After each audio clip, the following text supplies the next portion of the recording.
नमस्कार बच्चों। आज हमें संस्कृत व्याकरण में आपके लिए नया प्रकरण लेकर के आए हैं। उच्चारण स्थान।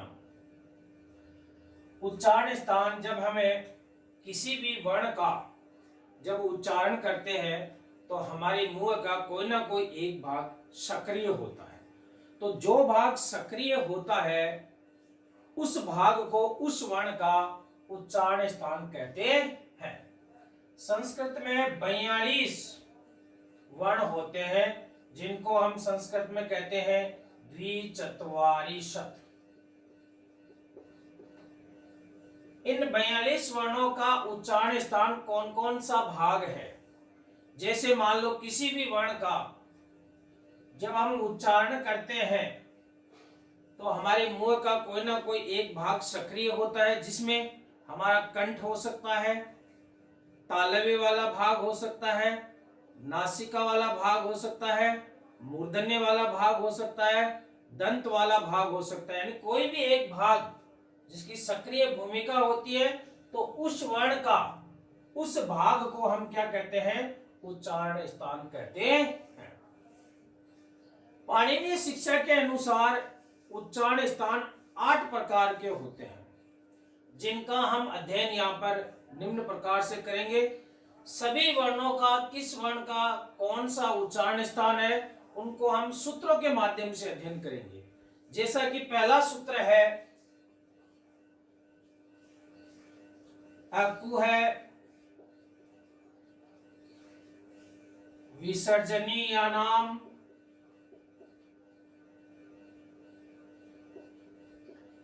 कंठ है। एक ये सूत्र है अकु है विसर्जनीयानाम कंठ है। अर्थात यहां पर देखिए जब हम इस सूत्र का विश्लेषण करेंगे, ह्रस्व ए दीर्घ आ, ह्रस्व ए दीर्घ आ, उसके बाद में क वर्गीय वर्ण, क वर्गीय वर्ण, क वर्गीय वर्ण में हमारे पांचों वर्ण आ जाते हैं, जिसमें क, ख, ग, घ, अड़। उसके बाद में यहां पर देखिए ये क्या है वर्ण, क्या है वर्ण। और उसके बाद में यहां पर देखिए क्या लिखा हुआ है, विसर्ग, इसका मतलब विसर्ग का। इनका उच्चारण स्थान क्या होता है, कंठ होता है। इनका उच्चारण स्थान क्या होता है, कंठ होता है। और इन वर्णों को हम कंठे वर्ण भी कहते हैं। क्या कहते हैं, कंठे वर्ण भी कहते हैं। अब मैं आपको और समझाता हूं। जब हम ए या आ का उच्चारण करते हैं, जब हम ए या आ का उच्चारण करते हैं या क वर्गीय वर्ण में किसी भी वर्ण का जब हम उच्चारण करते हैं या है वर्ण का जब हम उच्चारण करते हैं या फिर हमें इस विसर्ग का हम उच्चारण करते हैं, तो इनका उच्चारण में करते समय हमारे मुंह का जो कंठ वाला भाग है, ये भाग कंठ कहलाता है। तो इस कंठ वाले भाग की ज्यादा भूमिका होती है, इस कंठ वाले भाग में कंपन होता है, इसलिए इन वर्णों का उच्चारण स्थान क्या कहलाता है, कंठ कहलाता है। और हम इनको हम कंठे वर्ण भी कहते हैं। इसलिए हमें आपको केवल ए आ क वर्गीय वर्ण है वर्ण और विसर्ग के उच्चारण स्थान को कंठ कहलाता है। इसलिए इनको याद रखने के लिए एक सूत्र है अकु है विसर्जनीयानाम कंठ, अकु है विसर्जनीयानाम कंठ। उसके बाद में हमारा दूसरा सूत्र आता है इचु ये, क्या आता है, इचु ये शानाम तालु, इचु ये शानाम तालु। अब यहां पर देखिए ह्रस्व ई और दीर्घ ई, ह्रस्व ई और दीर्घ ई। उसके बाद में च वर्गीय वर्ण, च वर्गीय वर्ण, च वर्गीय वर्ण का मतलब च, छ, ज, झ, य। उसके बाद में य वर्ण और उसके बाद में यहां पर देखो ये स है, जिसको हम संकर वाला स भी कहते हैं, जिनको हम संकर वाला स भी कहते हैं। इन वर्णों का उच्चारण स्थान क्या कहलाता है, तालु। अर्थात हम इन वर्णों को तालव्य वर्ण भी कह सकते हैं। क्या कह सकते हैं? तालव्य वर्ण। देखिए, जब ई का और दीर्घ ई का और च वर्ग का कोई भी यदि वर्ण आ जाए, या यह वर्ण आ जाए, या शंकर वाला जो श है उनका जब उच्चारण करते हैं तो इन वर्णों का उच्चारण स्थान तालु कहलाता है। तालु क्यों कहलाता है? क्योंकि जब हम इनका उच्चारण करते हैं तो हमारी जीवा का जो अग्रभाग है, ये हमारे मुंह के जो ऊपर वाला भाग है, ये इस तालव्य वाले भाग को स्पर्श करता है, इसलिए इन वर्णों का उच्चारण स्थान क्या कहलाता है? तालु। जब तक हमारी जीवा ऊपर वाले भाग का स्पर्श नहीं करती है तब तक इन वर्णों को हम शुद्धता से उच्चारण नहीं कर सकते। इसलिए हमारे जीवा का अग्रभाग तालव्य वाले भाग को स्पर्श करेगा तो इचे शानाम तालु। तो ई, दीर्घ ई, च वर्गीय वर्ण, य वर्ण और स वर्ण का उच्चारण स्थान क्या कहलाता है? तालु कहलाता है। इन वर्णों को हम क्या कहते हैं? तालव्य कहते हैं। उसके बाद में अगला देखो, एक सूत्र और है हमारा,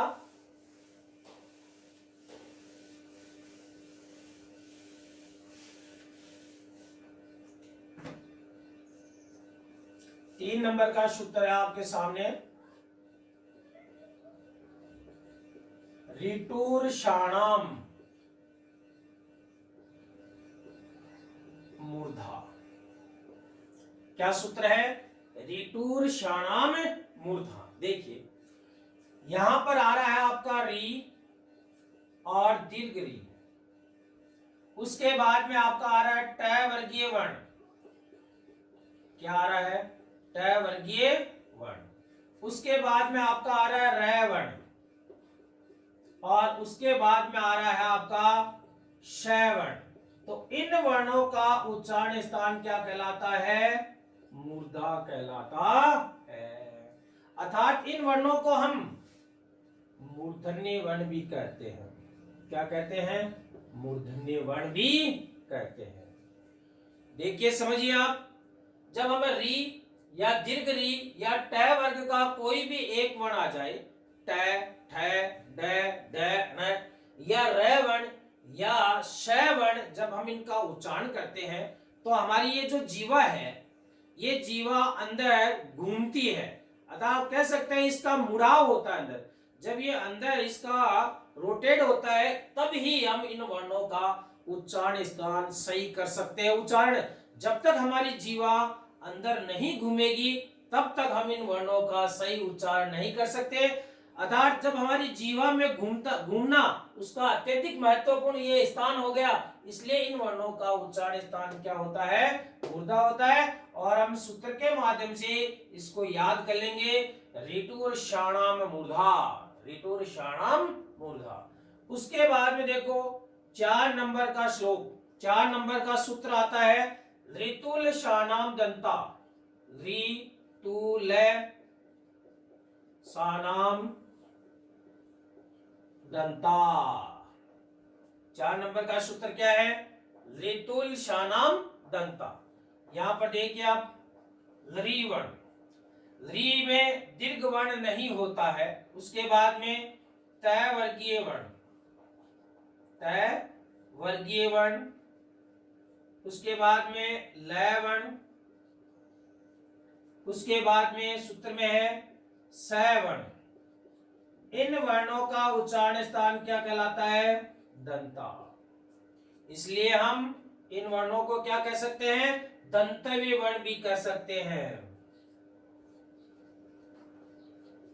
अतः देखिए, समझिए, ली या तय वर्ग का कोई भी एक वर्ण है, या ल या स वर्ण, जब हम इनका उच्चारण करते हैं तो हमारे जो दांत है उनका आपस में स्पर्श होता है। त, थ, द, ध, न, स। इसलिए जब दांतों का स्पर्श होता है तो इन वर्णों का उच्चारण स्थान क्या हो गया? दंता हो गया।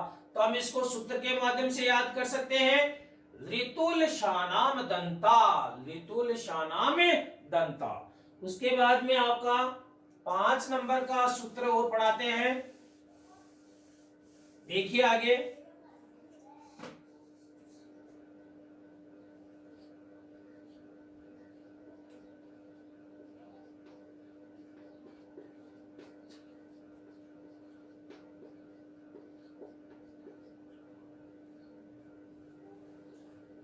उपपद्यमान्यानाम ओष्ठौ। हरेस्व उ, दीर्घ उ, हरेस्व उ आ गया और दीर्घ उ आ गया। उसके बाद में पै वर्गीय वर्ण, क्या आ गया? पै वर्गीय वर्ण। और उसके बाद में उपदेयमानीय वर्ण अर्थात पै और फै, इन वर्णों का उच्चारण स्थान क्या होता है? ओष्ठौ होता है। इन वर्णों का उच्चारण स्थान क्या होता है? ओष्ठौ होता है। इन वर्णों को हम ओष्ठ्य वर्ण भी कहते हैं। कौन से वर्ण कह सकते हैं? ओष्ठ्य वर्ण भी कह सकते हैं। देखिए उ, उ, जब हमारे ओष्ठ है वो राउंड में गोल आकृति में बने, इसलिए तब बनने के बाद में ही इन वर्णों का हम सही उच्चारण कर सकते हैं। उसके बाद में पै, फै, बै, भै, मै, जब इन वर्णों का उच्चारण करते समय हमारे जो ओष्ठ है उनका आपस में संपर्क हुआ, संपर्क होने के बाद में ही हम इन वर्णों का उच्चारण ओष्ठ के माध्यम से कर सकते हैं। उसके बाद में पै और फै, ये उपदेयमानीय वर्ण होते हैं। क्या होते हैं? उपदेयमानीय वर्ण होता है। यहां पर इनके आगे ये चिन्ह लगा हुआ होता है, ये देखिए चिन्ह लगा हुआ है, इसको हम कहते हैं अर्ध विसर्ग सदृश चिन्ह कहते हैं। कहने का मतलब ये कह सकते हैं ये अर्ध विसर्ग के समान ये चिन्ह है।